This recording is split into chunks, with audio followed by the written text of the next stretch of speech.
రాష్ట్ర ప్రభుత్వం తీవ్ర ఆగ్రహంగా ఉన్నారు.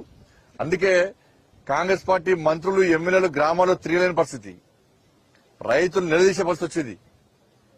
ఇలా హైదరాబాద్ లో కూర్చొని స్పీచ్ ఇచ్చు కాదు, హైదరాబాద్ కూర్చొని మంత్రులు ఎమ్మెల్యే స్టేట్మెంట్ ఇచ్చుడు కాదు, క్షమాపణ చెప్పుడు కాదు. మీరు కొంటారా కొడరా చెప్పండి, మీతో చేత కాదని చెప్పండి. కేంద్ర ప్రభుత్వం దానికి ప్రయాసనం ఏ విధంగా ప్లాన్ చేస్తున్నాం. మాత్రం తెలంగాణ రాష్ట్రంలో పంట కొనుగోలు మీరు కేంద్రం నిధులు ఇచ్చినా కూడా పంట కొనుగోలు చేయడం మాత్రం కాదు, మా వాళ్ళు అయితలేదు అని చెప్పండి. అట్లానే చెప్పండి. ఇలా కేంద్ర ప్రభుత్వం దానికి అనుగుణంగా ఏ విధంగా చర్యలు తీసుకుంటుంది.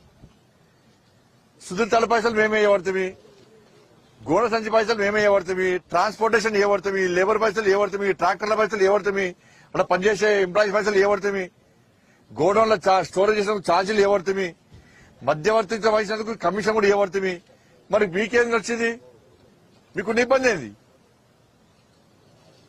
ఏ రాష్ట్రంలో లేని సమస్య తెలంగాణ రాష్ట్రంలో ఎందుకు వస్తుంది? వాళ్ళ ఈ చాతకంతనం ఎందుకు, ఈ నిర్లక్ష్యం ఎందుకు రాష్ట్ర ప్రభుత్వం సమాధానం చెప్పాలి. ఓ సమీక్ష లేదు, కేబినెట్ మీటింగ్ అంటారు, 2 నిమిషాలు వెంటనే పండించిన పడ్డ ప్రతి గింజ కొంటామంటారు, కథ స్టేట్మెంట్ ఇచ్చేస్తారు, ఉచిత ప్రకటనలు ఇస్తారు, పట్టించుకుని నాదుడే లేడు.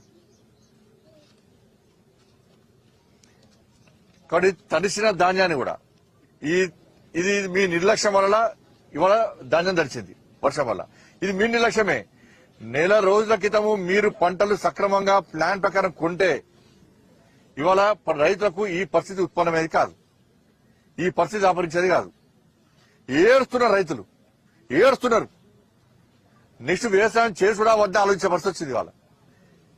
ఇంతవరకు నాకు తెలిసి గతంలో ఉమ్మడి ఆంధ్రప్రదేశ్ లో గాని తెలంగాణ రాష్ట్రం ఏర్పడక ఇంత ఘోరమైనటువంటి పరిస్థితి ఎప్పుడు జరగలే.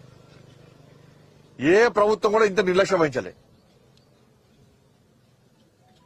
మరి కాంగ్రెస్ పార్టీ వాళ్ళ నాయకులు, వాళ్ళ కార్యకర్తలు, వారి కింది స్థాయి నాయకులు కార్యకర్తలు ఇబ్బంది పడుతున్నారు. ఎందుకంటే రైతులు ప్రజలు అడిగే ప్రశ్నలకు సమాధానం చెప్పలేక, నిలదీస్తున్నప్పుడు భరించలేక ఇళ్లకెళ్లి బయటికి వెళ్లే పరిస్థితి లేదు కాంగ్రెస్ పార్టీ నాయకులది, కార్యకర్తలది.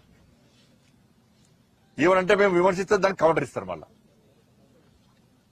ఇలా కొనేది కేంద్ర ప్రభుత్వం, కొనుగోలు చేయాల్సింది మీరు, డబ్బులు ఇచ్చేది కేంద్ర ప్రభుత్వమే. కానీ ఇప్పటికైనా కూడా మీరు నెలాఖరులోగా చేస్తున్నారు. సో ఆ మాట కన్నా కట్టుబడి ఉండండి. తడిసిన ధాన్యాన్ని ఇలాంటి కోతలు లేకుండా మీరు వెంటనే తడిసిన ధాన్యాన్ని కొనాలి. దీనికి బాధ్యత రాష్ట్ర ప్రభుత్వం వహించాలి. కుంటి సాకులు చెప్పి రైతులు ఇబ్బంది పెట్టే ప్రయత్నం చేస్తే రైతులు తిరగబడతారనే విషయాన్ని రాష్ట్ర ప్రభుత్వం గుర్తుంచుకోవాలి.